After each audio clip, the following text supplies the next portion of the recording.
Good morning guys, welcome back to my YouTube channel.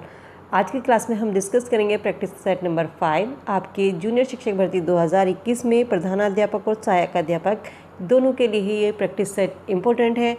इसके questions आपके GS-GK में भी पूछे जाएंगे, चाहे आप किसी भी सब्जेक्ट से आवेदन कर रहे हैं तो ये वीडियो आप सभी के लिए इम्पोर्टेंट होने वाली है। वीडियो को शुरू से लेकर आखिर तक ज़रूर देखिएगा।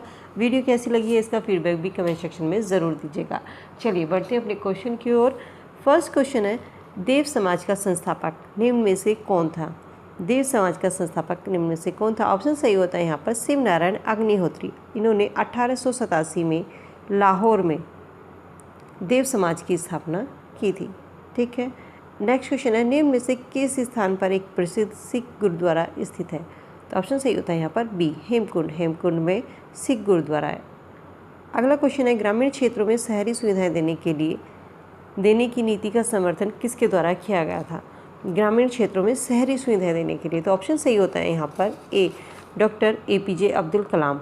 एपीजे अब्दुल कलाम के द्वारा ये नीति दी गई थी आपके ग्रामीण और शहरी क्षेत्र अंतर को दूर करने के लिए, सामाजिक आर्थिक विकास प्राप्त करने के लिए एक योजना की आई थी पूरा योजना, इसका प्रावधान किया गया था। ठीक है। चलिए नेक्स्ट क्वेश्चन है, निम्न में से किसे दक्षिण गंगोत्री के नाम से जाना जाता है? दक्षिण गंगोत्री के नाम से जाना जाता है। ऑप्शन हमारा सही होता है सी भारत का प्रथम अंटार्कटिका शोध केंद्र। अंटार्कटिका शोध केंद्र 1987 में यहाँ पर एक भारतीय शोध केंद्र मैत्री की स्थापना की गई थी। मौसम, पर्यावरण, जीवाश्म और वैज्ञानिक परीक्षण हेतु ये एक स्थायी मानवयुक्त केंद्र यहाँ पर दक्षिण गंगोत्री स्थापित किया गया था। ठीक है। चलिए अगले क्वेश्चन की ओर आगे बढ़ते हैं। पेट्रोलियम उत्पादक क्षेत्र लूनोज किस राज्य में स्थित है? तो ऑप्शन हमारा सही होता है यहाँ पर डी गुजरात में स्थित है। ठीक है। चलिए नेक्स्ट, निम्न में से कौन सा स्थल है जो चित्रकला के लिए प्रसिद्ध है? तो ऑप्शन हमारा सही होता है यहाँ पर भीमबेटका चित्रकला के लिए प्रसिद्ध है। ये एक पहाड़ी क्षेत्र है और इसकी खोज का श्रेय जाता है स्वर्गवासी वाकणकर को। ठीक है। चलिए नेक्स्ट है, नरसिंह समिति संबंधित है किस चीज़ से? नरसिंह समिति संबंधित है बी बैंकिंग क्षेत्र में सुधार से। नेक्स्ट क्वेश्चन है, निम्न में से नाबार्ड का मुख्यालय कहाँ है? नाबार्ड का मुख्यालय ऑप्शन हमारा सही होता है मुंबई में है। इसकी स्थापना कब की गई थी? 12 जुलाई 1982 में नाबार्ड की स्थापना की गई थी। राष्ट्रीय कृषि ग्रामीण विकास बैंक है और इसका मुख्यालय मुंबई में है। भारतीय रिजर्व बैंक के द्वारा इसको स्थापित किया गया था। सूर्य से उत्पन्न ऊर्जा का स्रोत क्या है? तो ऑप्शन हमारा सही होता है यहाँ पर बी नाभिकीय संलयन सूर्य से उत्पन्न ऊर्जा का स्रोत है।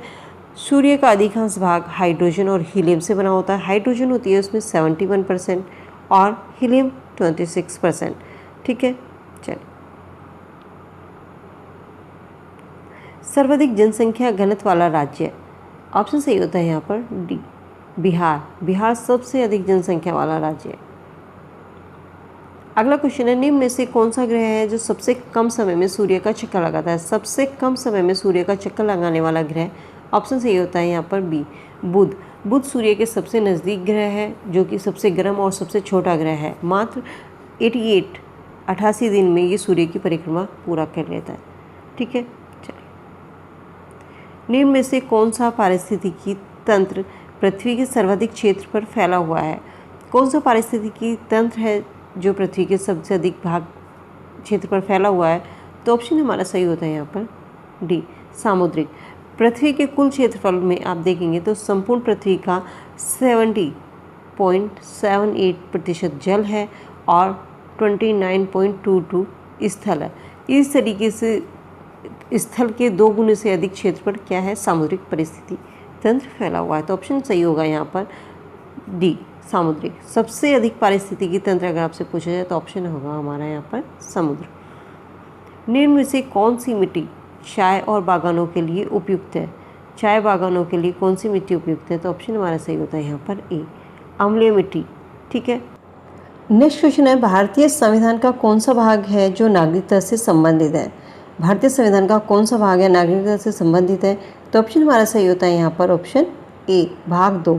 भाग 2 में नागरिकता संबंधी प्रावधान दिए गए हैं। मूलतः संविधान को 22 भागों में विभाजित किया गया है। अनुच्छेद की बात की जाए तो 5 से 11 अनुच्छेद में नागरिकता संबंधी प्रावधान दिए गए हैं। तो ऑप्शन यहाँ पर ए हमारा सही होता है। नेक्स्ट क्वेश्चन है, भारत के संविधान में अवशेष शक्तियाँ दी गई हैं किसको? राज्य सरकार को या केंद्र सरकार को? ऑप्शन हमारा सही होता है यहाँ पर बी, केंद्र सरकार को। अवशेष शक्तियाँ केंद्र सरकार को सौंपी गई हैं। अनुच्छेद 248 में ये प्रावधान है कि अवशेष शक्तियाँ जो हैं वो संघीय संसद को सौंपी गई हैं। ठीक है, नेक्स्ट क्वेश्चन है, पहला लोकपाल बिल भारत की संसद में प्रस्तुत किया गया था। पहला लोकपाल बिल भारत की संसद में कब प्रस्तुत किया गया? ऑप्शन हमारा सही होता है यहाँ पर डी, 1968 में पहला लोकपाल बिल भारत की संसद में प्रस्तुत किया गया था। नेक्स्ट क्वेश्चन है, प्रथम भारतीय नोबेल पुरस्कार विजेता कौन थे?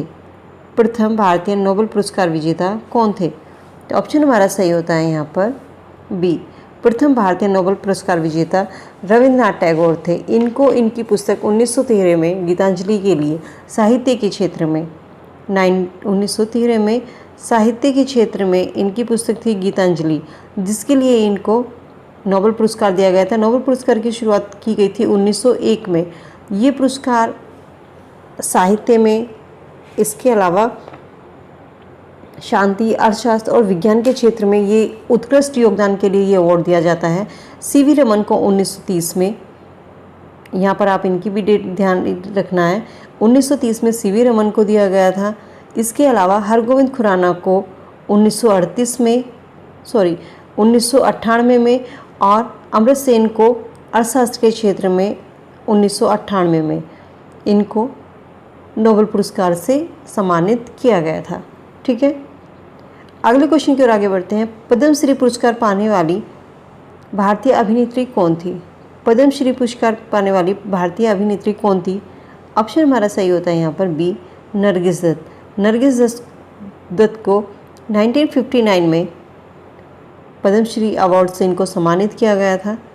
ठीक है, नेक्स्ट क्वेश्चन है, किस संविधान संशोधन के द्वारा शहरी और स्थानीय शासन को संवैधानिक दर्जा दिया गया था?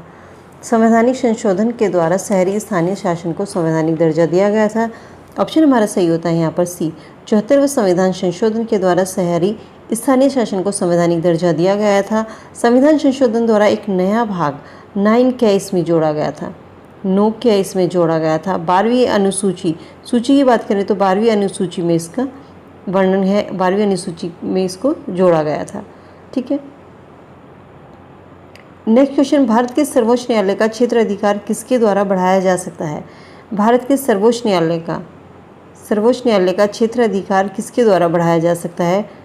ऑप्शन हमारा सही होता है यहाँ पर सी, संसद द्वारा विधि बनाकर सर्वोच्च न्यायालय के क्षेत्र अधिकार को बढ़ाया जा सकता है। अनुच्छेद की बात की जाए तो अनुच्छेद 138 में उच्चतम न्यायालय की अधिकारिता में वृद्धि संबंधी प्रावधान दिए गए हैं।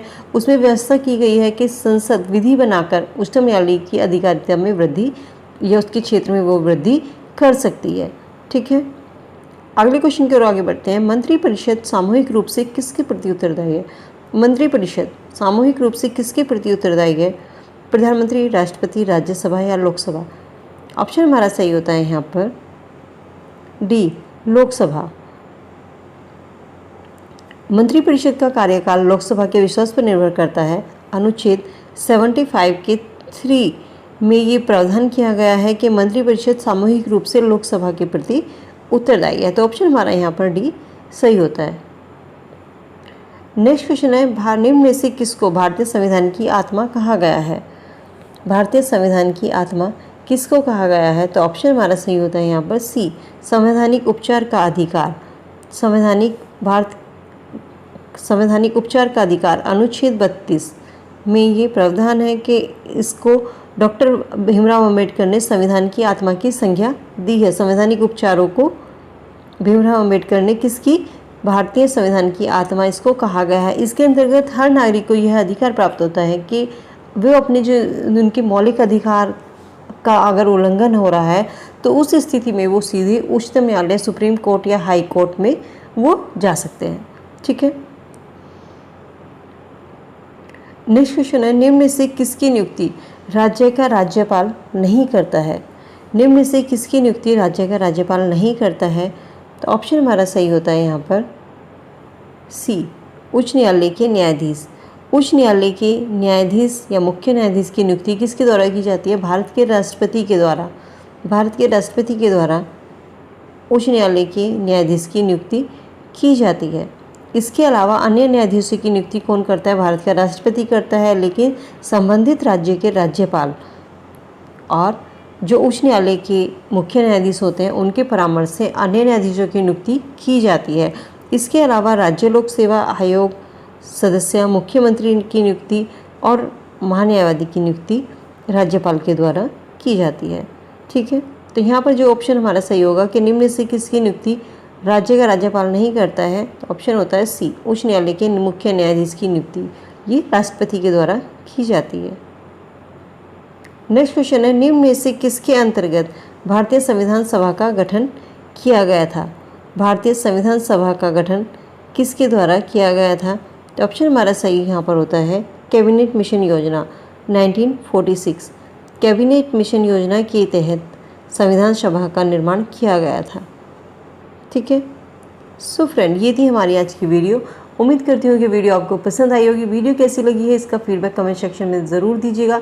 चैनल पर नए हैं तो चैनल को सब्सक्राइब कर लीजिए और वीडियो को फ्रेंड के साथ में लाइक शेयर ज़रूर कीजिएगा। मिलती हूँ नई वीडियो में, तब तक के लिए good bye, be happy, be safe. Thank you so much.